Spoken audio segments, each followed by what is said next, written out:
Now people are getting sick and dying from metabolic disease. Alzheimer's disease and atherosclerosis and hypertension and infertility in both male and female.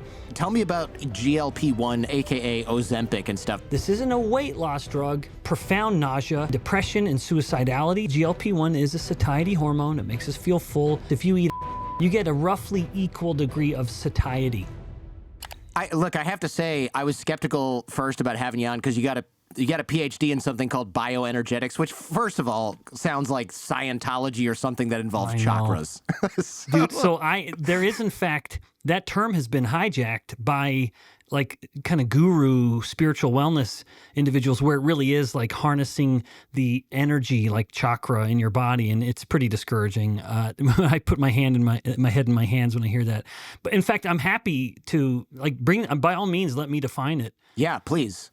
Because I don't think anybody knows what it is. I think most people are going to go, oh, yeah, I thought I've heard of this. It's, getting energy from the earth while you meditate or something, right? Nobody knows the real version. Yeah, so it's a very niche area within science. In fact, when I earned that PhD in bioenergetics, there were only 3 universities in the entire country. In fact, I think only 2 at the time, actually. Now there's 3 that even offered a degree in bioenergetics. So bioenergetics is a bit of a hybrid degree where it's a combination of a lot of biochemistry and physiology. So physiology is the study of how the systems in the body work. And then, of course, biochemistry is the reactions within the cell that allow the cell to live. And then bioenergetics is a bit more of a heavy emphasis on the mitochondria, which is the powerhouse, the energy-producing part of the cell. And so it's kind of this, well, it is a hybrid, but an amalgamation of looking at energy in a very biochemical sense, which is things like calories, nutrients, how you burn things, how you build things. And that is, but all within the context of biology and the cell. So you take the chemistry part, the biochemistry, and then integrate it into, well, what does this mean in the context of things like obesity and diabetes? It sounds like, from the book, I read Why We Get Sick, it sounds like you frame insulin and not glucose as this sort of upstream driver of almost every, cardiometabolic disease, from type 2 diabetes to some cancers. Is that a fair summary? Yeah, sure is. Yeah, it is. Yeah, so that's a view that I believed and still do was sufficiently poorly understood that someone needed to kind of harness that message and encapsulate it. And so as an academic, while I love academia, I also get frustrated by the limits we place on ourselves, which is we're content to just know something because we think the knowledge itself has value, and we can't be bothered to wonder whether the idea actually has some legs to it in the real world. But I attempted to articulate those points in the book. But again, as you stated, the central premise of this is that as much as we have a glucose-centric paradigm of metabolic health, you go in and get a blood test every time they're measuring glucose or your hemoglobin A1C, they will never measure insulin. So our obsessive focus and zeroing in on glucose actually has us missing the more important marker.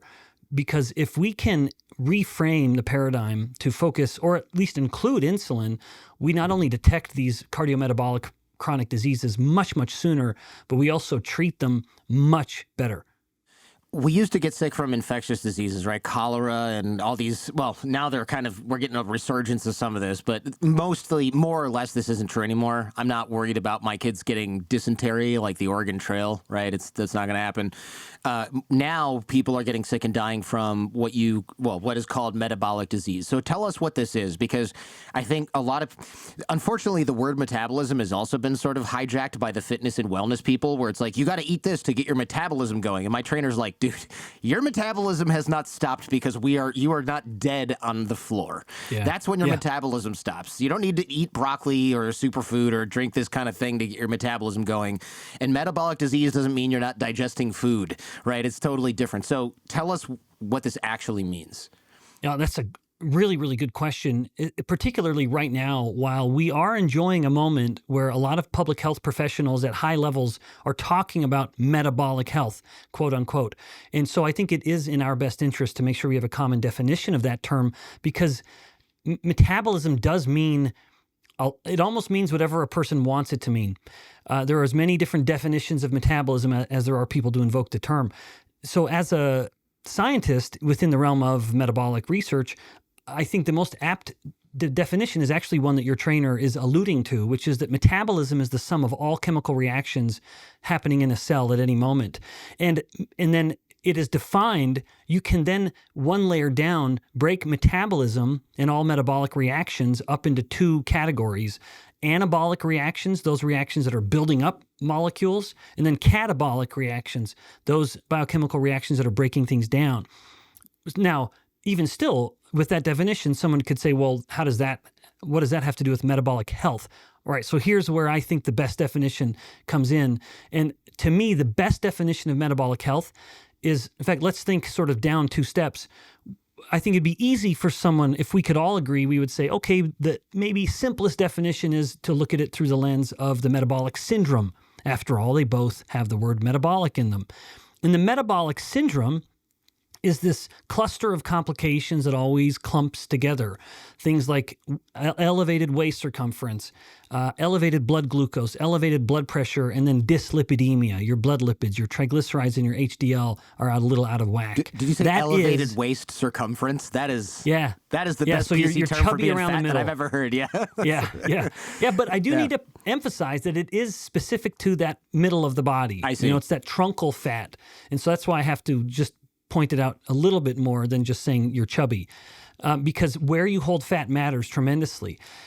So that's the metabolic syndrome. But then even still, someone could say, but why are all those metabolic? What do they all have to do with each other? That's where I think we take it down to the final foundational layer, which is what we call the metabolic syndrome used to be called the insulin resistance syndrome. And now we've actually come to the cause of it all. If we can say metabolic health, but be thinking, what is your insulin resistance status? Now we are really talking about some productive terms. Okay, so this is maybe not what kills us, but this is what makes us sick. And then somebody comes in and says, oh, cardiac arrest due to high blood pressure. And you're saying, okay, they put a period at the end of that. But it sounds like what you're saying is the cardiac arrest due to high blood pressure, ... due to insulin-related resistance and the chain reaction of things that happens when that's elevated for, I don't know, like 30 years or something. Yeah, right? Yeah, that's exactly right, Jordan. Yeah, you nailed it. Where I would say, and again, this does have real-world ramifications, because if the clinician simply says to the patient, you have high blood pressure, then if it stops there, if there is a period, as you said, then the next sentence is, and here's your prescription for a drug. If, however, address the symptom. If we say, exactly. If we say you have high blood pressure, comma, which is a consequence of insulin resistance, period. Now the next sentence is, well, in response to maybe the patient's question, what do I do about it? Okay, well, this is a lifestyle problem. So now we start to change your lifestyle, and that's why you see so consistently blood pressure drops so quickly as a person just directly makes lifestyle changes to improve their insulin resistance. So when I was 33, I had something at 39% body fat, I think, which is not good. For those of you keeping track at home, that's not good. Right now I have 12. So, and most people wouldn't say, you're so skinny, put some meat on, right? I just look like a normal person. So I had 39% body fat. And the doctor, I went to one of those like CEO health checks where they have you running on a treadmill and they take blood work. It takes like 8 hours. They're doing all the scans. And the guy was like, your blood pressure's high, you're insulin resistant, it's called pre-diabetic or whatever. And he's like, but it's not quite pre-diabetic, it's like pre-diabetic. But bear in mind, again, I was 33 at the time. And I said, oh, I have a prescription for blood pressure medication that I just got from my doctor. And this guy goes, look, I'm not your doctor. I am a doctor. You really should not be taking that for the next 50 years of your life. He's like, what you should do is get in shape, because if you lose a bunch of weight and you start eating right, your insulin resistance is going to go down. And I bet, and even though it's genetic, partly, your blood pressure is also going to go down, and you probably don't actually need it. You're just fat. And he's like, I'm not trying to be mean. He basically was just like, look, get a second opinion, please. Again, I'm not your doctor. But I took it to heart. I went on a diet. I got a trainer. I didn't do it right away, which I should have. But I lost 50 plus pounds of fat. I got in really good shape. And I do measure my blood pressure every day. I went from high blood pressure to completely normal blood pressure. I went from insulin, super high insulin. What was it called? A1C, the thing you mentioned earlier. That was like off the charts bad, and now it's really good. My cholesterol was like 150. Now it's 75. One of them, triglycerides, I think. And all of the bad numbers became good just because I stopped eating as much and I got into shape physically. It's hard to sort of overstate how much you can fix with lifestyle because you're hitting that downstream effect that you mentioned, right? You're managing the insulin. So the blood pressure, the cardiac arrest, the brain, all this stuff is just like, it doesn't have a chance to develop. Downstream. Yeah, it's downstream, as you said. Yeah, if we can drill down to the base foundation and say, I sometimes will use the analogy of a tree, where chronic disease nowadays in medicine is like a tree, where we are looking at each little branch of this diseased tree, and we're saying, Jordan, you have high blood pressure, so we're going to just trim off these little branches with the blood pressure medication. Or maybe you've got erectile dysfunction. We're going to trim at that little branch, and here's a medication. And we're never actually just looking at the whole tree and say, why don't we just chop the whole thing down? And so when we can acknowledge that all of these are simply branches off of one same core or truncal problem, namely insulin resistance, then that allows us to actually address the cause rather than the symptoms. I like this. Unfortunately, I also read in your book that insulin resistance is one of the most common conditions worldwide, which is scary. And I'll say scary, right? Because now you have to tell us what insulin resistance is, because I'm not sure I actually know what it means. I know a lot of people listening certainly don't. But if this is one of the most common conditions worldwide and it's bad, tell us what it is and how it causes other diseases. Yeah, of course. That's great. Yeah. So insulin resistance is a pathology with two parts. So there's two aspects to this disease. There's two sides to the coin. There's the one side, which gives us the term itself, which is the fact that in the body, some cells are not responding well to insulin. So they've become resistant to insulin's signal.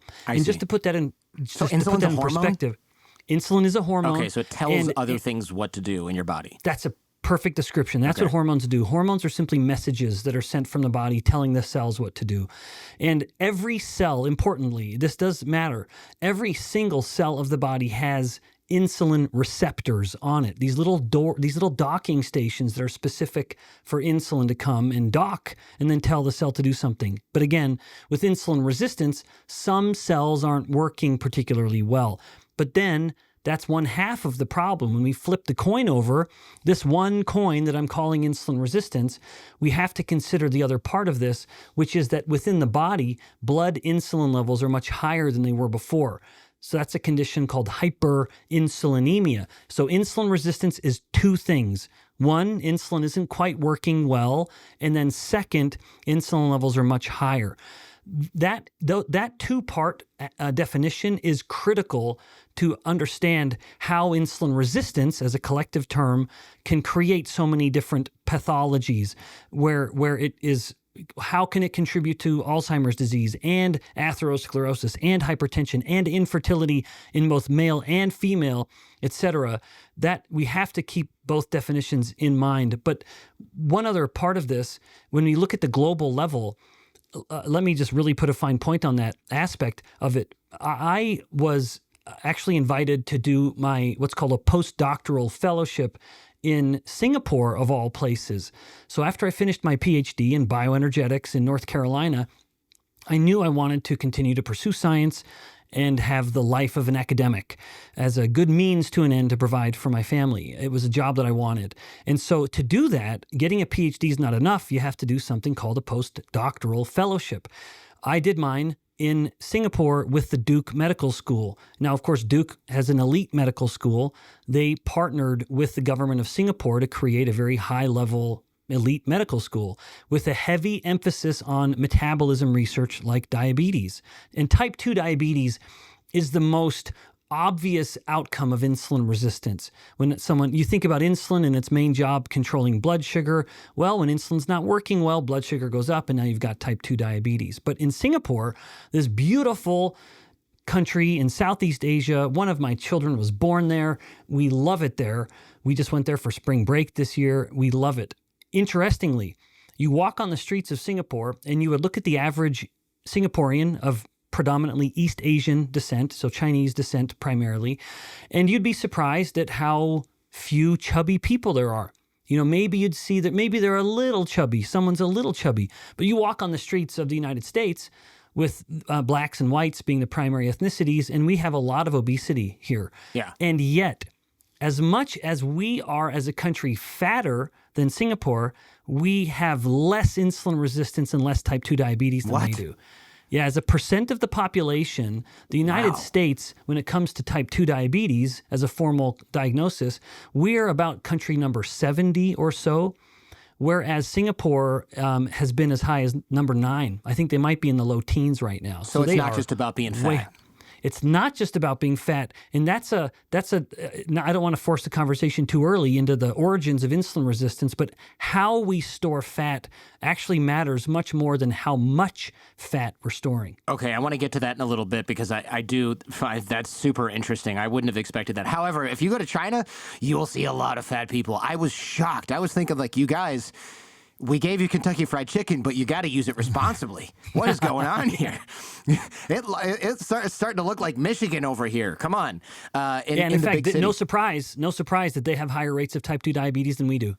Also, the amount of sugar. Look, I probably am a little bit biased because I have a skew, right? I live in California, and so people are like, I don't know anybody that buys Frappuccinos, for example. I'm sure, obviously, a lot of people do that, but I don't know people that drink Slurpees. But in China and in Asia, like, you go and you get a bubble tea, those boba teas, and you go, oh, okay. And if you forget to say no sugar, it is like a 100% saturation of sugar in milk tea, and you just feel your teeth like dissolving with every sip. It's worse than Coca-Cola.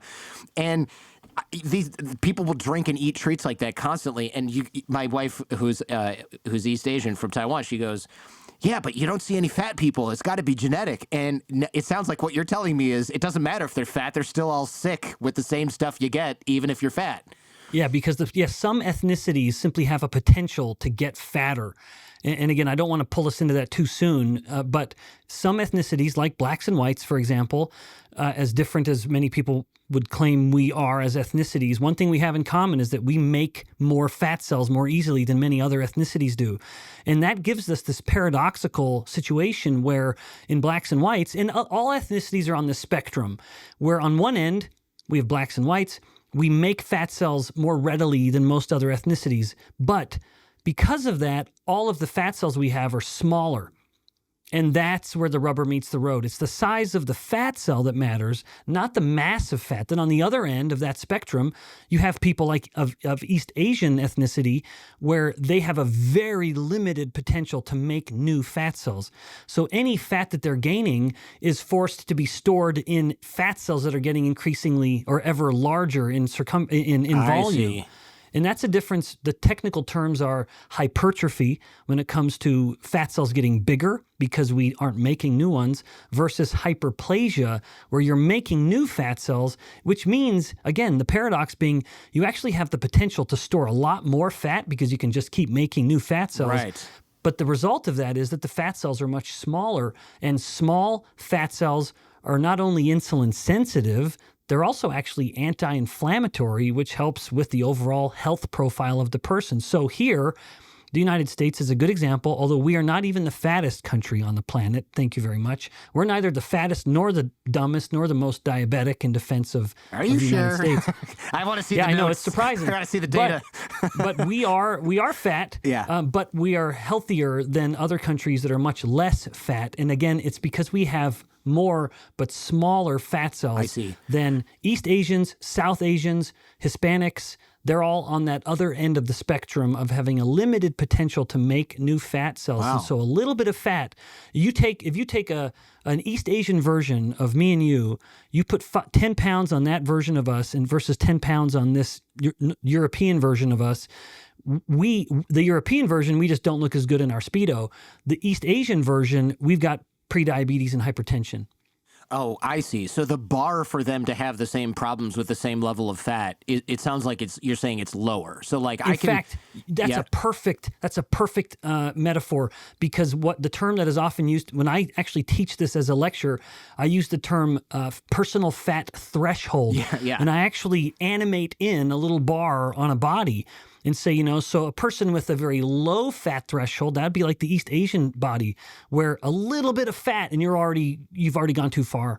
But the bar on the Northern European body is much, much higher. So you can have a lot more fat before you reach that critical threshold where it starts to become a problem. That makes sense, because when I was 40% body fat, I had problems, but when I was probably like 35 or 32% body fat, my blood work still looked okay. I still, I looked chubby, but it was like, unfortunately, most of it was visceral, so between my organs, so I carried it really well, and people would always say, there's no way you lost 50 pounds, because I didn't really look that different, but my organs were like, I can move in here again. Yeah, oh my I can gosh, breathe. thank you, right? I mean, they were just getting crushed by fat between all of my, which is, I guess, what raises blood pressure, right? When there's a friggin' balloon full of fat between each of your organs pushing on everything. Visceral fat cells are actually more problematic than subcutaneous fat cells. So the human body will primarily store fat in two depots. Subcutaneous, which is the fat that we can jiggle and pinch, that's right beneath the skin, and that has a potential to grow out. And so if you're having more fat stored subcutaneously, you're making more fat cells because you can just keep pushing it out. Visceral adipose, because of the volume limit, will only grow through hypertrophy. So 10 pounds of visceral fat will have a much greater consequence on health than 10 pounds of subcutaneous fat, because those visceral adipocytes will not grow through hyperplasia. They will not multiply, because then you begin to physically compress too much. Yeah. So they become very hypertrophic, which promotes insulin resistance and inflammation. And then the way that would contribute to blood pressure is that the more you're increasing insulin, the more you're actually forcing the kidneys to retain salts and water, which just increases blood volume, which in turn increases blood pressure. I see. Yeah, this is interesting. And this is one of the reasons why, now that I'm in shape, one of the reasons I want to stay in shape forever is because I look and feel good. But two, I realize that my personal fat threshold, even for, I guess, a white person, is a little bit lower, because my genetics are, hey, let's store all of this between your organs before we start making your waistline bigger. Whereas, like, other folks, even in my own family, they'll get a huge belly, but nothing changes because their fat is all in the front or the sides. They get love handles. That's absolutely true. So that's an important point, where even within the same ethnicity, you can have a tremendous variance. But also, all of this understanding of the difference between hyperplasia, the multiplication of fat cells, or the size difference, the hypertrophy, also explains within the same ethnicity why females are invariably fatter than males and healthier at the same time. If it was just a matter of fat mass, every woman would be sicker than her male counterpart with cardiometabolic problems, because females are naturally fatter due to sex hormone differences. But they're not, because females, again, because of sex hormones like estradiol, will start to not only store fat subcutaneously more than men, but also activate more fat cell growth as needed. And so they'll stimulate the creation of new fat cells. So women will be fatter than men, but because they have more but smaller fat cells, they will invariably be more protected against these cardiometabolic problems that come from insulin resistance. So what are the maybe top 3 lifestyle factors that spike insulin all day long? Are we talking about like meal timing or ultra processed foods and weird stuff that we're eating, or carbs? What's the villain here? Yeah, you're right. Yeah, so that question touches on what are the kind of cardinal causes of insulin resistance. I believe that there are 3 actually worth noting. I will mention them in order of greatest increasing importance, where the 2 causes are relevant, but they're also things that you can't control too readily, which is stress and inflammation. Stress, and I define that as a professor who teaches endocrinology, so a class in hormones. Stress is really defined by the elevation of the 2 primary stress hormones, adrenaline. In the U.S., we call it epinephrine, actually. Epinephrine and cortisol. So those 2 hormones, when they're up, they will promote insulin resistance. But there's only so much you can do. Like if someone says, well, my cortisol's up, what can I do? We'd say, well, calm down. And they'd say, well, now I'm even more stressed because I can't calm down. So as much as it's a variable, it's also one you can't really, it's a lever you can't really control very well. The next one is inflammation. Inflammation causes insulin resistance, but again, that's a slippery lever. You can't really move it very well. It depends on some variables that may be outside of your control. But thankfully, both of those are more modest than the main one, which is the one you asked the question with, which is insulin itself. A fundamental feature of biology is that too much of something will generally result in a resistance to that something. And then that brings us to insulin. If we are living a lifestyle and eating a diet that is constantly raising our insulin, the body starts to become resistant to that signal. And then what we then can logically just come to the conclusion of asking what spikes insulin the most, and that's, of course, starches and sugars. So refined carbohydrates are, I would say, I point the finger solidly at that as the primary culprit, that we have a culture of not only eating all the time, and drinking. In the case of like the bubble tea, it's a perfect example in China, where we eat and drink refined starches and sugars almost all day. Certainly, as far as insulin is concerned, it is all day, because it will take insulin anywhere from 3 to 4 hours to come down after someone's had a big carb-heavy meal. Yikes, that's bad like news, breakfast.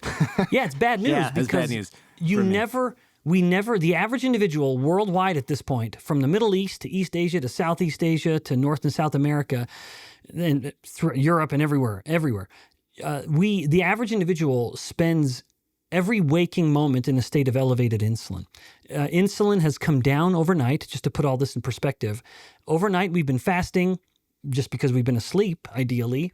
We wake up in the morning, and the global first thing in the mouth is going to be something sugary and starchy. Again, it doesn't matter where you are. That's become common. And so we spike our insulin, and then a couple hours later, we do it again with a mid-morning snack. We do it again more dramatically with a big lunch, and then an afternoon snack, and then a dinner. And then, of course, we need a snack or two in the evening.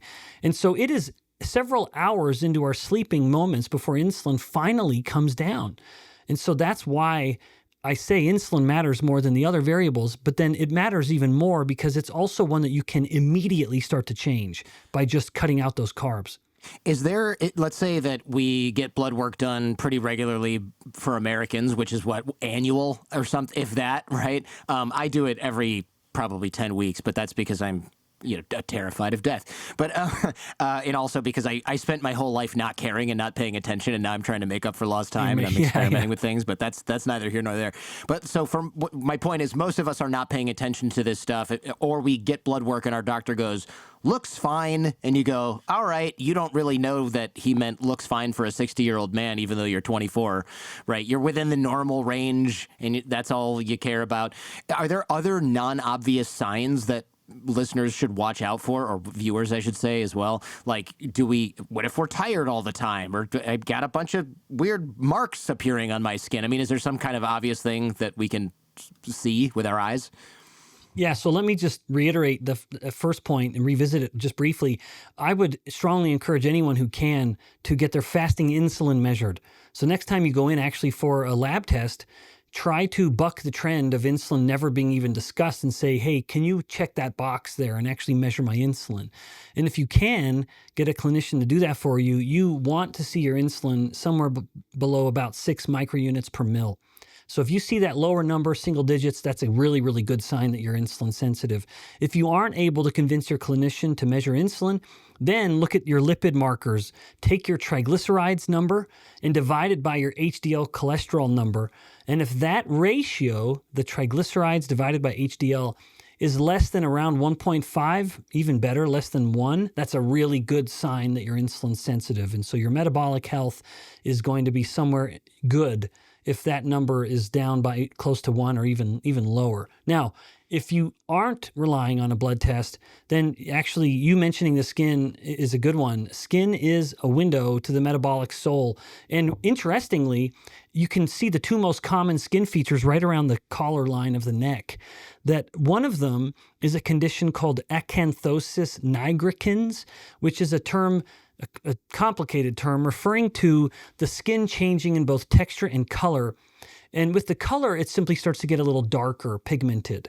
And so the melanin expression starts to change a little bit, and the skin gets a little marked darker. Now, depending on the ethnicity, it might be hard to tell if the skin is darker, as the skin may naturally be darker across ethnicities. But thankfully, that's where the other part of this comes in, which is that the skin also starts to take on the form of like a crinkled tissue paper. So it's a very kind of wrinkled, a deep wrinkled, crinkled skin. And you can very much see that and feel it. So that's one skin condition. There's another one, just commonly called skin tags, where you start to have these small little, it's not like a mound of skin, but rather like a little mushroom stalk. It's like a teeny little column of skin just jutting right up. And people probably they know what I'm talking about. They've seen it before, but it's these small little mushroom stalks of skin. And they're small, but you'll see them kind of dangling up almost like a teeny little finger poking up out of the skin. And those are both very common manifestations of insulin resistance. Thankfully, they're also ones that can go away quite quickly as the insulin resistance improves. Yeah, that's good to know. What was by the way, I'm looking at my blood work now. What was the two things you divide into one another, triglycerides, and what was the other one? Triglycerides divided by HDL. Okay, so this is old blood work, but 40 divided by 60. If that's below 1.5, that's great. Let me try this right now. 40 divided, there are even numbers. 40 divided by 60, 0.66. Oh, yeah, you're laughing. That's great. That's good? Okay, good. Well, that makes me feel better. I wish I tested insulin. I mean, that's a very, very good sign. Yeah, that's good. That makes me feel better. Good. I was hoping I didn't have to edit out something. No, Jordan, you need to go back on that diet, buddy. You don't want to embarrass yourself. Yeah, exactly. Okay, this is fascinating so far. There's so many places we could go with this. Tell me about, and I'm sure you have a whole rant on this, but tell me about GLP-1 agonists, aka Ozempic and stuff, because isn't insulin what this was originally for? Yeah, great. That's a great question. Yeah, so these semaglutide, which is the main drug that has been now labeled as Ozempic and Wegovy, and there are a few other drugs. If anyone is wondering about the drug, if you are looking at a drug and it has the ending of glutide or utide, it's going to fall within this family of drugs, which is mimicking the actions of a hormone that we all make in our intestines called GLP-1. So we all make GLP-1. It's a hormone, and it has beneficial effects for metabolic health. At the lower levels, or as originally used, in fact, I don't want to get ahead of myself. One effect is to help improve blood sugar, to help blood sugar control by telling the liver to hold on to glucose and not be releasing it into the blood. But as GLP-1 levels go up, there are these other effects that help with appetite. One is that it will slow the movement of food through the intestines, so you just feel fuller for longer. And then second, complementing that, is that GLP-1 as a hormone will tell the brain, it will activate satiety centers in the brain. So the brain will be at that top level telling the body, hey, we're not hungry, we don't need to eat. So those complement each other quite well. So all of that was leveraged into these new drugs, like semaglutide being the main one. What's interesting is that while I have very strong reservations about the current use of these drugs, I believe they're used too readily, for the wrong purpose, and at too high of a dose. And the purpose matters because when we talk about these drugs, we talk about them as weight loss drugs, and that may give the person this mistaken view that as long as they're injecting, they're good to go and they don't need to worry about anything. And I think that's the wrong way of looking at it, which leads to problems of people having profound nausea and even depression and suicidality. Those are all increased risks with the use of this drug. And I think it's because it's too much of a good thing. Now, if you'll allow me, let me kind of make a different use case for the drug. There was a paper published in 1996 which documented the GLP-1 response in humans to eating a high carbohydrate meal and a high fat meal. And they noticed differences, and they looked at the subjects of the study based on whether they were lean or obese. And when lean and obese people ate a high fat meal, the GLP-1 response was very similar. It had a lot of overlap. So one way of interpreting that would be to say that whether you're lean or obese, if you eat a high-fat meal, you get a roughly equal degree of satiety. In as much as GLP-1 is a satiety hormone, it makes us feel full, makes us want to eat less, then that is going to be equal across, regardless of your body fatness. Can I guess the rest of this?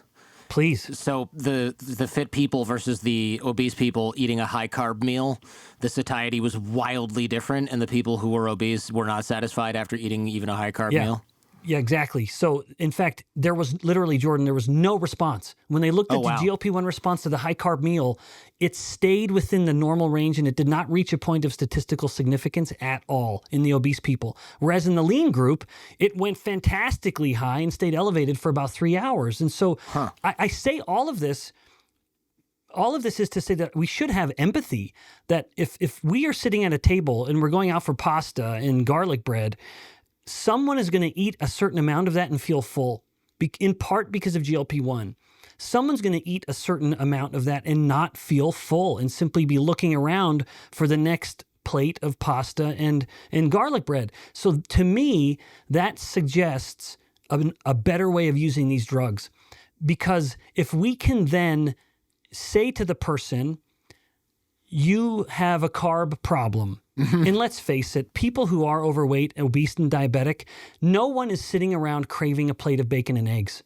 It doesn't happen. They're not wanting a stick of butter to be chomping on while they're watching a show on a Friday night. Yeah. They want carbs. Carbs are the one macronutrient that humans crave and, dare I say, have addictive tendencies towards, based on many conventional definitions of addictive behavior. They seek it, they crave it, they regret it when they can't moderate. It is all these aspects of addiction. So we say to them, let's give you this drug to help you learn to eat differently and have a different relationship with food. And we're going to start it at a lower dose, what you could even call a microdose, and we're going to put you on a 90-day cycle. Remember, this isn't a weight loss drug. So we frame it properly. We say this is a drug to help you control your carbohydrate cravings or addictions, depending on the person. And then we check on them. We say, how are you doing? How are your carb cravings working? They're getting a little better. And as they start to learn to change their habits and learn what it feels like, 90 days is enough for many people to actually cure an addiction. That's great. And so at 90 days, let's wean them off. Let's cycle off the drug and let's see whether some of these habits have stuck. In some people, they have. And I know this from just anecdotal evidence of people I know. Other people, it sticks for a while, maybe a month or two, and then it starts to fade and their habits are returning and they're starting to gain weight again. Then we say, all right, let's cycle you on again. Yeah. But remember, I wonder is that in part because they didn't build habits? They were just injecting a weight loss drug and they were like, they didn't go to change their diet. It could be. I mean, I don't want to, when it comes to addictions, I am admittedly a little out of my wheelhouse where I can't articulate necessarily the variables that might go into one person being able to change habits and one person not. That's tough.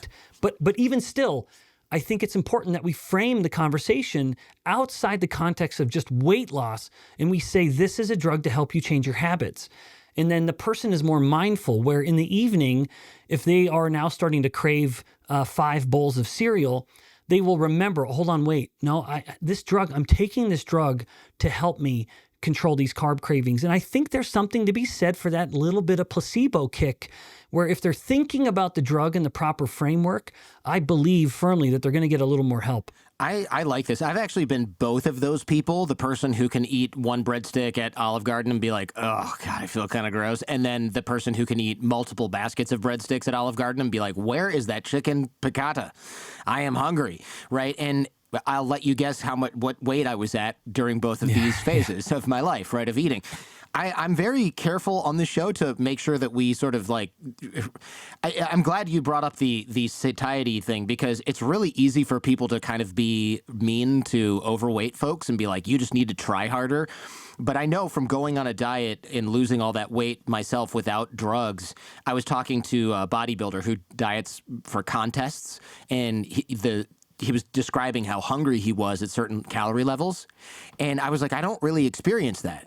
I'm a little hungry, but then I just hit my 1,400, or I was at like 1,300 calories for a while, which is ridiculous. And he's like, and you didn't get angry and, kick the dog and try to bash the door down and rip the refrigerator off its hinges? And I was like, no, I just went to sleep. And he's like, you have a superpower for controlling your hunger. And it made me realize that, like, if I didn't have that, I just would have eaten chocolate-covered Rice Krispies or whatever the heck we got in the pantry country here for the kids. Until I hit my 2,500 calories or something, I would have busted my diet. And so any sort of drug that can help people change their habits, I think is fair. I want to push back a little, play devil's advocate maybe a little bit too.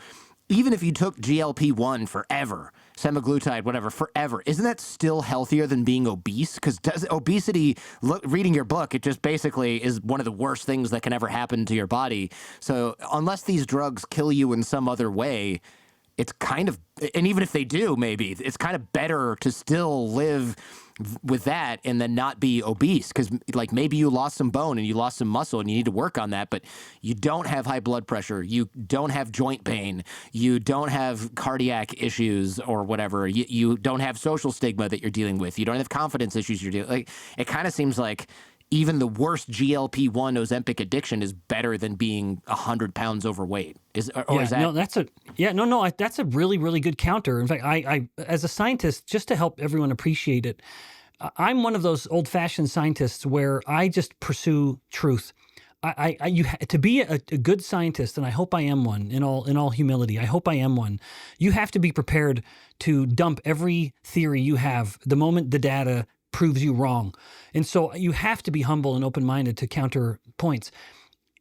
What would be the counter to that? So first of all, I don't know. In the absence of data, I can't say whether it would be better, but the data we do have are pretty clear, where even like if you tell someone you're going to be on this drug for the rest of your life, it's telling that 70% of users of these drugs in the United States get off the drug of their own volition at 2 years.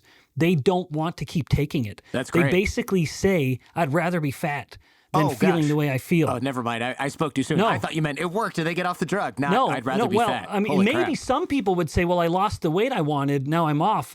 But they gain it all back within a year. That's very clear. And they end up, in fact, fatter because of the muscle and bone loss, which will not come back. The fat mass rebounds fantastically quickly. So 70% of users, it's 69% in the US, it's in the UK rather, 70% in the US, so identical. They get off the drug at 2 years of their own choice. Now, what coincidentally, at that same 2-year period, a study was published just within the past few months, finding a 200% increased risk of major depression in these people that go on the drug compared to placebo, a 100% increased risk of suicidal behavior.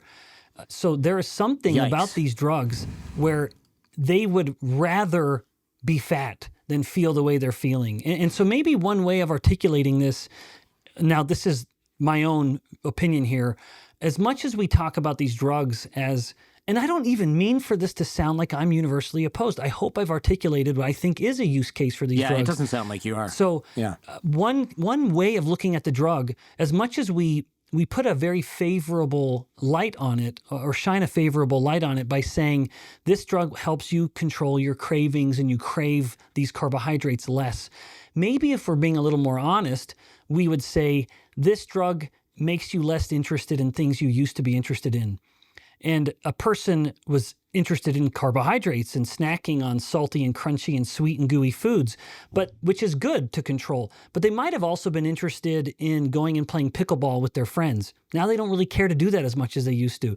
They might have been interested in getting together with the girlfriends and going on a walk around the block every evening, and they don't really do that anymore. So maybe the more honest view is that this drug reduces your interest in life and things that you used to be passionate about. Yeah, that's scary. In fact, that totally jibes with something I'd read about these a couple of months ago, which is that they might have a role in treating certain addictions. I don't know if you've seen this data, but it was something like they were using GLP-1 antagonists for addiction, which totally makes sense if you look at carbs as an addiction. And then you realize it makes people depressed because they're not as interested in other things they were interested in. Well, heroin is one of those things, or alcohol is one of those things. Yep. Or, exactly. In fact, that evidence is part of why I articulate the view the way I do. I see. That I'm very familiar with the fact that it can be used to control addictions, and that's why I think it works the way it does. It makes you less interested in the foods you used to crave, but it also makes you less interested in the other things you used to enjoy. Yeah, that's scary, man. There's a lot more with insulin resistance that I'd love to cover. And we're going to blast through some of this stuff super fast, I think. But brain health was something I wasn't really expecting. Memory, learning, insulin resistance in the brain. You even mentioned that Alzheimer's is sometimes called type 3 diabetes. Can you speak to that a little bit? That's scary. Yeah, it is. Yeah, but it's scary, but again, I would say there's some good news, because I think there's something empowering about realizing that so many of these scary chronic diseases have a metabolic core. There's a good news there, because you can do something about metabolic health rather than just feeling helpless as you descend into cognitive decline. So the brain is no exception, as every tissue in the body suffers in insulin resistance. Most people don't appreciate the fact that the brain, in order to get enough glucose to meet its energetic needs, it requires insulin to be working well. And so as the brain tissue becomes insulin resistant, now insulin comes and knocks on the doors of these neurons, asking the doors to open up so the glucose can come in to fuel the neuron. The doors don't open. There's no answer to insulin. And so as you improve insulin sensitivity, you enhance the brain's ability to get glucose. Now, there's another part to it, because as you also improve insulin sensitivity, your insulin levels come down. And as insulin comes down, the body starts burning more fat. And when the body burns more fat, it makes more of something called ketones. I've heard and of these. ketones are a very favorable fuel for the brain. The brain loves ketones, to put it in a silly way. In fact, if the brain has a preference for either glucose or ketones, it chooses ketones. If it has equal access to both from the blood, the brain overwhelmingly, like 70% of its energy will start coming from ketones if the ketones are available. Even when the ketones are at lower levels than the glucose, just evidence of how much the brain prefers ketones. And when you give a cognitive decline brain ketones, cognition improves. This has been now shown in multiple studies, human studies, where you take people with Alzheimer's disease, kick them into ketosis by, say, some exogenous ketones, some ketone supplements. So rapidly get them into ketosis, have them repeat some cognitive tests, and they'll do better. I know that insulin also affects testosterone, sperm. There's erectile dysfunction ramifications here. I will say, when my A1C/insulin resistance, triglycerides, cholesterol, all that stuff went down and got healthier, my hormones went way up kind of on their own. And I read in your book, this was a slap across the face for sure. Fat tissue, in a way, acts like an ovary in terms of aromatization and hormones. Can you tell us what that means? Because that was, man, if you told me that, I wouldn't have gotten fat in the first place, I think. Yeah. No, I mean, you definitely start thinking of like a scene from Seinfeld, where like the man's ear or the bro, where the guy is starting to store fat in a way that is less manly than it used to be. That you actually expressed the perfect term here. Aromatization is the term to refer to the actions of an enzyme called aromatase. And aromatase, its purpose is to take testosterone and convert it into estradiol, which is the main estrogen. Estrogen is actually a little family of hormones. It's not one single hormone. But it's a little known fact that all estrogens were once testosterone in males and females. It's just ovaries do this more than testes do. So there's more of this aromatization. One of the many, many unexpected effects of insulin is to inhibit aromatase. So as much as aromatization is attempting to convert testosterone into estradiol, and in a man that's happening less than it is, of course, in female counterparts. But the bigger a man is getting, the bigger his fat cells are getting, the more the fat cells actually are expressing this enzyme aromatase, this enzyme that you think is just one related to the gonads and sex hormone production in the testes and the ovaries. It absolutely begins to express itself at higher and higher amounts and at ever greater activities in the fat cells of the person as they're getting fatter and fatter. So if you have this is really important, though, because it changes the perspective. We have a perspective which is that you're fat because you are low T. In fact, in most men, it's actually probably the exact opposite. You are low T because you have too much fat. And as you reduce your fat, you reduce the aromatization, and now your testes and all that hard-earned testosterone they're making can remain as testosterone the way the testes intended it to be, without the fat cell taking it in and hijacking it and putting some lipstick in a pretty pink bow and sending it out as estradiol, making you less manly, literally, physically. So the more we cut back on fat cell mass, and just fat mass, the more the testes are able to do the job they want to do, which is just fill the body with manly testosterone. Interesting. Yeah, I love the way you put this. I think also erectile dysfunction. I get a lot of letters for our Feedback Friday segment. It's an advice segment. I am quite disturbed by the number of 20, 25-year-old men who have erectile dysfunction. And at first I was like, stop watching so much porn. You know, if you can't get it up for your girlfriend. Amen. But that's not that's a gross oversimplification, probably. Like, look, I'm not going to say that's not a problem because, well, no, I agreed. No, I'm glad you noted that though, because I do think it's an important part of our culture, where the more we indulge in this kind of behavior and assume it doesn't have any consequences, the more ignorant we are, and the more we're hurting these young men. They need to know that the more you're exposing yourself to pornography, the harder it's going to get for you to have a normal sexual relationship 100%. With a real human. I mean, on that note, I think from a science perspective, we're not evolved to have 1,000 sexual partners at any point in our life. Even, Genghis Khan probably had his own issues as a result from that, right? But now, like a guy who's in high school and has a phone can access a new virtual sexual partner every single Jordan, day. It's sobering. It makes me ache for these young men. Yeah. I think about, at the risk of really sounding kind of weird, growing up in a little farm town in Alberta, if you wanted to try to look at something inappropriate, you got to drive to town. You literally couldn't find it. Like you couldn't find in our gas little stations town. Were not in our little town, we had one little gas station. No dirty little magazines were sold there, and you literally couldn't find it. And now the idea of a young man having it in his phone, man, these boys have to have a level of discipline that we didn't need in the early mid 80s. When I would have been, or even late 80s, when I would have been at my peak of curiosity of these kinds of things. Late 80s, I guess, early 90s. I'm so grateful I didn't have access to it. It's a good point. I got access to, this is such a weird conversation, I suppose, but I got access to internet porn in college? And I was like, well, okay, but I also have a girlfriend. So, I was going to choose the real one. Yep. Good. And pardon me for our more conservative listeners, but that was a choice I was able to make. And if I chose my girlfriend over pornography most of the time. But now nobody had smartphones. So it wasn't like you could do it instead of other things in real life. You were out with your friends, So, but pornography aside, I get these letters from these guys that I think is part porn brain, right? They can't get it up without porn or something like that. But I also think that they have other physical issues, and it never occurred to me that it could be the canary in the coal mine of insulin resistance because of the hormone thing. Can you speak to how that might affect? Yeah, absolutely. Our manhood. Absolutely. So we already touched on the testosterone aspect, and that does matter. Testosterone is a relevant part of normal erectile function and fertility in men. But we don't even need to go that far. We can actually just come right back to insulin resistance.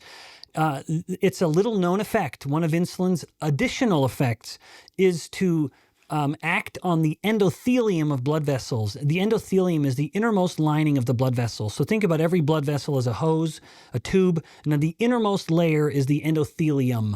When insulin comes to the endothelium and binds its own receptors on the endothelium, it will stimulate the production of a molecule called nitric oxide. The nitric oxide will permeate through the blood vessel and tell the blood vessels to expand. And so that's a process called vasodilation.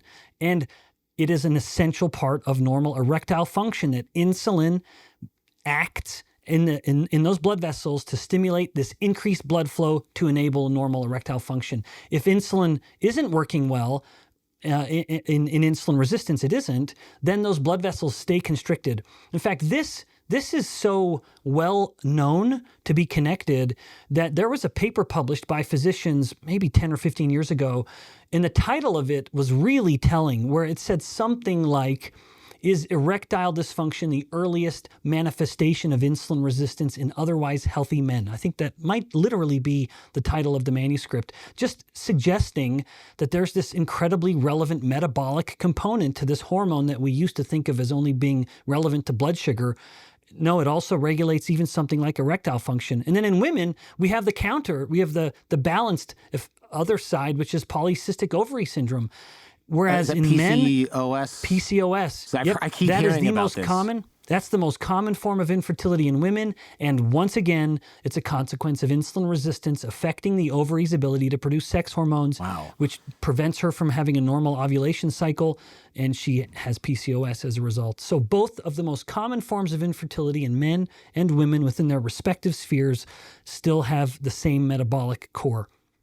Wow, this is fascinating. There's a bunch of other things that we probably don't have time to cover, but that you cover in the book: air pollution and insulin resistance, aging, cancer, early onset puberty. I'll cover a little bit in the show close, just like blow through it, but people can pick up the book. Even the lack of sleep making us insulin resistant, or light exposure at night. I mean, it's kind of like all the stuff we kind of knew we had to do for some reason, for health generally, turns out to all kind of be connected to insulin. It's really It does. Yeah, so Jordan, wild. That's exactly right. And this is why when I attempted, like I mentioned a little while ago, when I wanted to try to step out of academia and say, okay, do any of my ideas actually matter in the real world? Because if scientists are being honest with ourselves, publishing a peer-reviewed paper in a scientific journal doesn't change the world. It doesn't do anything. Yeah, no one will ever read it. Spoiler alert. Even my own dad. Even my own dad it. isn't going to read those papers. They're so irrelevant to the lay audience.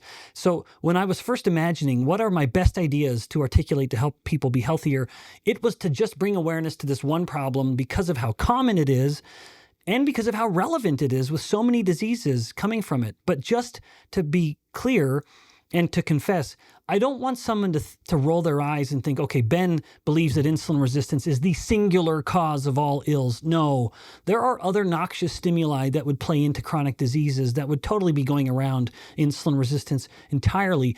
But if we know that so many of these chronic diseases do come from one single thing, that is empowering, like I've said, because then we can just address that one single thing, knowing that all these other things are going to get better. It was really sort of disgusting and eye-opening about the section of the book where you talked about how fat cells essentially belch toxic stuff into your blood. That's kind of like, it's unfair. I mean, there's your body betraying you, right? It's pumping out hormones you don't want. What was the other thing? Cytokines or something? Yep, what are exactly, those? yeah. Yeah, so cytokines are basically hormones that promote inflammation. Okay. And when the fat cell's getting really, really big, that's why I said the smaller fat cells are anti-inflammatory, not only because they're not releasing these pro-inflammatory hormones, but they are actually literally releasing hormones that dampen inflammation. So they're turning it in the opposite favorable direction. But the bigger the fat cell gets, the more it is vomiting out these pro-inflammatory hormones that we call cytokines. It's really, once you read books like this, you're just like, oh my gosh, I had no idea how important it is to stay. Like, you just think like you get a little bit fat, it's not good for you. Maybe it's a little bit of extra pressure on your heart, your organs. You're like, I'll lose the weight later. You don't realize that you're having extra fat is just, you have fueled up an entire system of dangerous and unhealthy hormones, chemicals, byproducts that is just 24/7 chugging into your body. It's like you might as well have a drip feed of diesel fuel into your right arm. I mean, it's not quite that bad, obviously, but it's just really scary to think about. Because again, you kind of think like, oh, I'm a little overweight, whatever. What's the big deal? I'll lose it later. You don't realize it's doing damage every minute that you're alive. It is a little drip. It is a drip. In fact, that term, it's so well identified in obesity that they call it subclinical chronic inflammation. It's subclinical because you're not coming in with some overt infection, or you can't look at the person and say, boy, you have a lot of inflammation. And yet all of those levels are higher than normal. And so it is chronic. It's subclinical because it's not obviously causing clinical consequences, although it is subtly contributing to a host of them. Once you're a diabetic, is it possible to get off insulin ever? Or it probably depends on the type of diabetes, right? If your pancreas doesn't work, I mean, that's just 100% depends. Yeah. So if it's type 1 diabetes where you don't have the beta cells that make insulin, then you're on insulin for life. That doesn't mean there still isn't something to consider in all of this conversation. In fact, the same rule applies that if you are having to inject a lot of insulin to control all the carbs you're eating, the more you're injecting insulin, the more you have all the same consequences we've just been talking about, which is too much insulin driving insulin resistance and chronic disease. So the same rule applies. You just can never get off insulin entirely. You always need some. Now, in type 2 diabetes, that's absolutely the case that you can fully reverse the disorder. If it's true type 2 diabetes and not some form of type 1, to be clear, then you are always making insulin. It's just a matter of you've demanded too much insulin from your body for too long, and now you just need to recalibrate, if you will. We published a paper a couple years ago with a local clinic where we took 11 individuals with newly diagnosed type 2 diabetes, every definition of type 2 diabetes they had. And within just 90 days of a low carbohydrate diet, and mind you, one that did not require them to count their calories. It was simply eat as much protein and fat as you want. Just keep your carbs to this level per day. So count the grams of carbs you eat. So you don't have to be hungry. If you're hungry, eat. Just focus on proteins and fats. Within 90 days, every single one of these 11 people had reversed their type 2 diabetes by every clinical marker. There was no evidence of the disease whatsoever without ever having taken a single medication. That's crazy. I mean, sample size 11 is what people are going to say. So, yeah, It's we small. need more. Yeah, so we published it as a case study, but you're seeing larger case reports and studies done, more actual case, not case studies, but actual clinical studies done by groups like Virta, VIRTA. Virta Health has really been on the forefront of expanding this practice of looking at things like type 2 diabetes and saying, this is a disease of you basically eating too much carbs and you just can't control your blood sugar anymore. And if you can't control your blood sugar, then let's just eat less of it. Wow, this is really interesting, but it's great because what it means is you can take control of this, and just because you might even be quite far gone down this road, you can still turn it back and reap all the benefits, especially to your brain and body. And again, it's part of your brain, right? I think a lot of people might go, I don't care what I look like. And now it's like, oh, if there's a lot more going on than what you look like, you're going to end up with Alzheimer's or Alzheimer's, dementia, other kinds of body issues that, your penis isn't going to work. Guys are like, wait a minute. I thought, yeah, I want that thing to work. yeah, like I thought, okay, I'm overweight. At least I can take care of myself. Not for long there, buddy. Not for long. You can't. It's not going to work. It's not going to work at all. Yeah, so get things going on here. Wow, this is quite powerful. I mean, just restricting your carb intake is just from somebody who went on a major diet a few years ago, like I told you before. If I only had to count my carbs, but I could eat as much protein and fat as I wanted, that's an amazing diet. That's really not hard to do. It works. Yep. Because chiefly the calorie restriction is the issue, right? That's the part that makes you hungry. But if you can just eat chicken, you're good, and you're good. That's or even hamburger. amazing. I mean, just make some hamburger patties and eat those hamburger patties. Yeah, that's crazy. I mean, that's a diet that literally I think anybody could follow. You just have to but again, the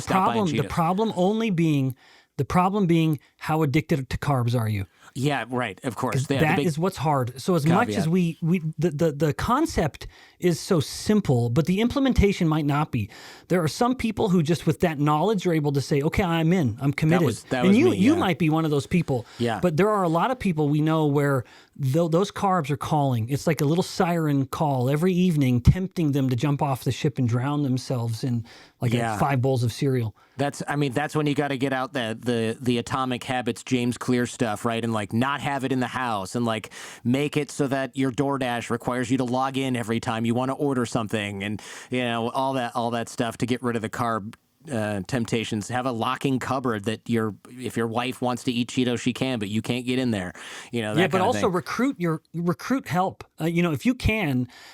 Mind you, sometimes the people we love end up sabotaging our efforts because they see you making a change that they don't want to make yet, or they're not prepared to. Right. But insofar as you can, tell people listening who have a goal here, recruit help and ask your friend or family, loved one, express some of these concerns and say, can you follow up with me?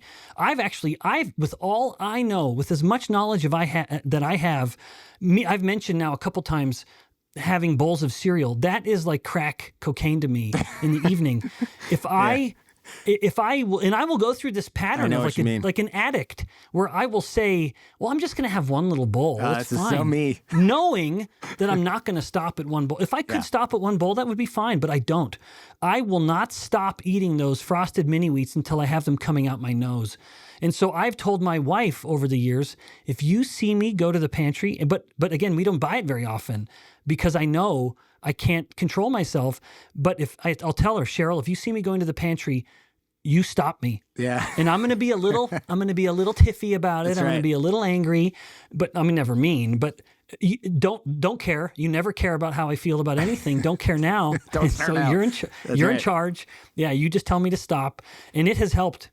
Yeah, man, I'm the same way. If I'll be done eating, I'll be at my calorie thing because I still count the calories. I'm not the guy who can eyeball the food, even though it's just the numbers higher now. And I'm like, oh, there's Captain Crunch in the pantry. Oh, I man. want a handful of that. So I take a handful, Yes. and I'm like, that's kind of a small handful. Let me get a bigger one, and then I And I finish need that a little one. milk just to help wash it down. And you can't put that in your hand, so you put that in the bowl, and you're like, that doesn't look like very much. I could probably put another handful in there, and then a little bit more milk, and then suddenly I'm eating a whole bowl of Captain Crunch at 9:30 p.m. And you're just like, how did I get here? Right? I know. Like, that's what I mean. That's why I say it's like a true addict, Mm-hmm. where you don't want to, you don't want to do it. But this is another reason why I rage against this mantra, moderation in all things. And I think that's the thing that the dietitian likes to say, because they don't want to say that some foods are worse than others for some reason. I don't know what's in their brains that make them not able to admit that.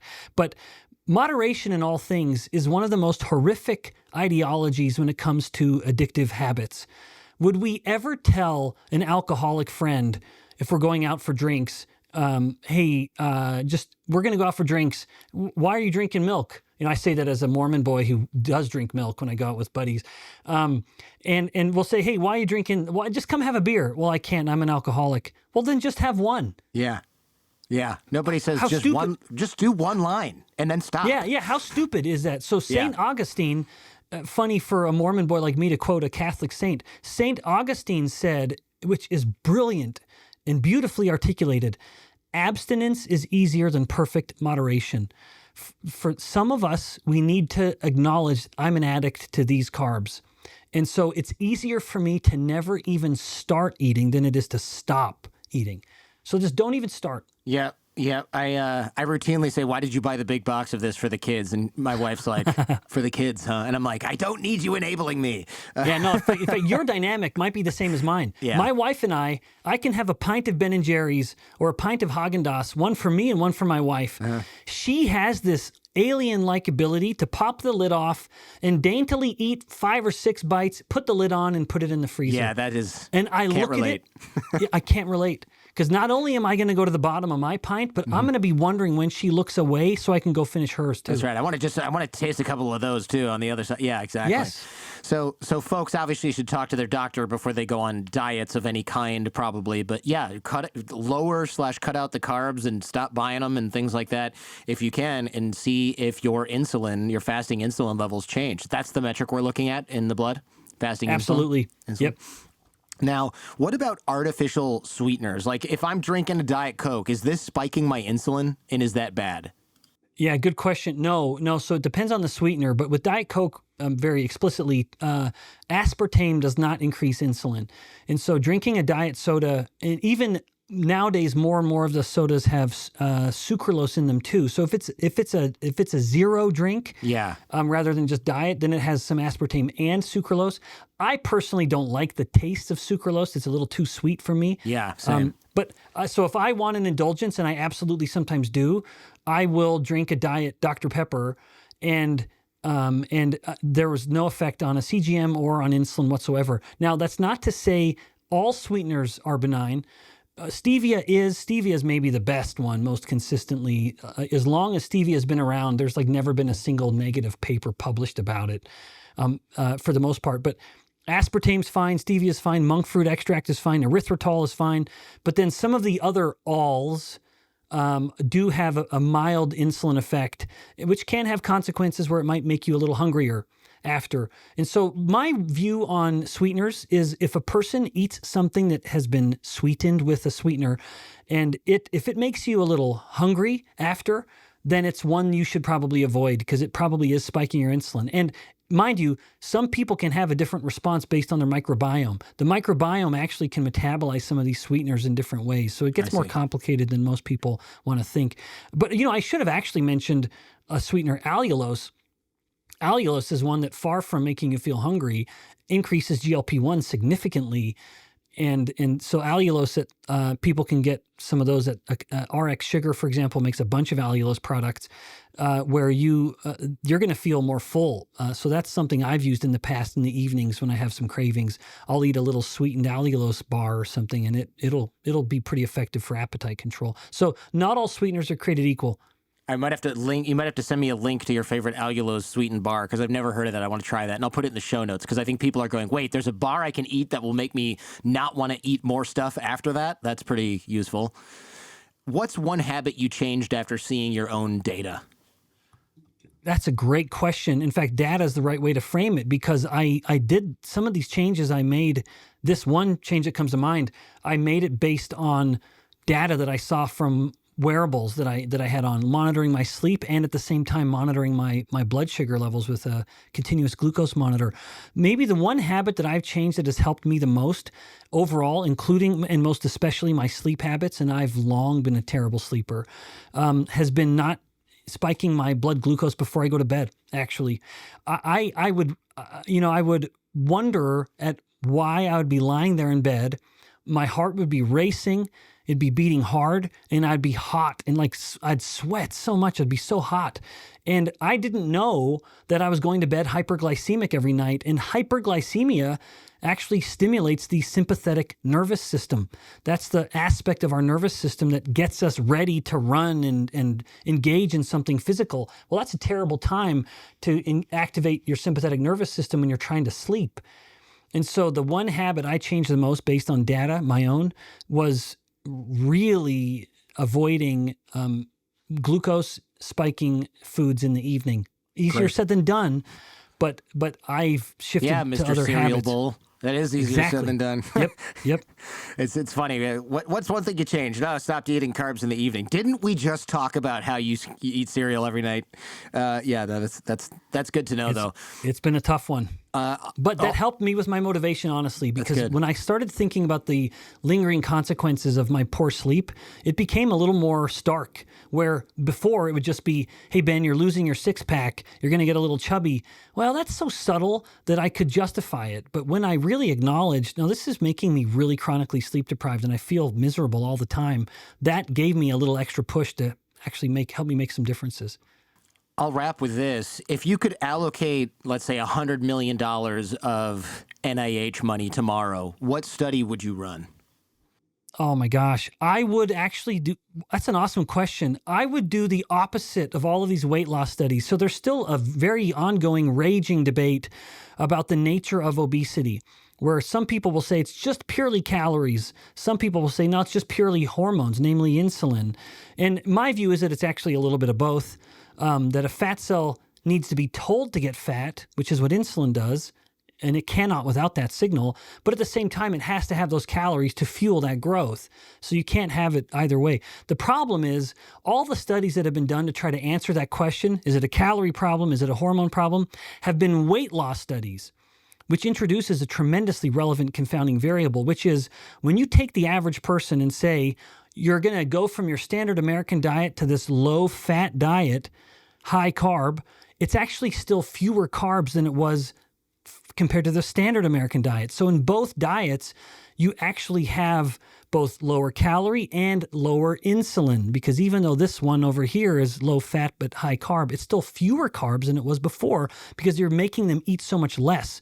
So you've never been able to answer the question on any of these weight loss studies, is it a calorie problem or is it an insulin problem? So to answer the question better, we actually have to do a weight gain problem, which is try to make people fat and have them on two different diets. Say, hey, you're going on a high carb version of this high calorie diet.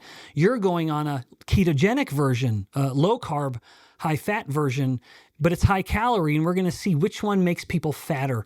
That then would answer the question much more definitively, and I would argue much more convincingly, of what is it that makes us fat? Because trying to answer what makes us fat by doing weight loss studies is the wrong way to answer it, and it's going to continue to lead to confusion. So we need to actually make people fat and see which one is harder to get fatter on. That's a good point. I hadn't even thought about that. Wow, it seems like somebody would love to fund something like that. I don't know how the grant process works, but oh man, Jordan, it's so frustrating to get grants. It's maybe the one part about being a professor I hate them. As a scientist, I hate the most. yeah, I'm sure you're not so alone. difficult. No, I know I'm not. It just seems like if we could figure out don't drug companies want to know what makes people fat? Don't exercise companies want to know what makes people? It seems like a lot of people would be able to use these results. Well, yeah, but you say a drug company, but the problem is there's no money to be made if it is just a matter of control your carbs. I see. You know what I mean? That's true. And so, in fact, I would argue that the fact that there's nothing to patent is why these kinds of studies have not been done. Sure. That totally makes sense. You're right. If the answer is, hey, eat less junk, they're going to go, well, wait a minute. I can't put a label on that. I can't sell that to your insurance company. Yeah, you're right. You're kind of stuck. You're gonna have to raise that money yourself. The good news is it probably won't cost $100 million. No, it would be less. Yeah. But wow. but more than I can fund at the moment. Yeah. Someday. Yeah, man. You got to call those Walmart Mormons, see if they can cut you a check. Yeah. Yeah. You got to start rallying the big BYU alumni base. That's right. Dr. Bikman, thank you so much. This is fascinating. Whenever I look at the nutrition stuff, I'm always like, oh, am I going to be interested in this nutrition thing? And then it's always just endlessly fascinating. I really enjoyed this conversation, man. Oh, I did too. This was great. Yeah, thanks so much for having me on.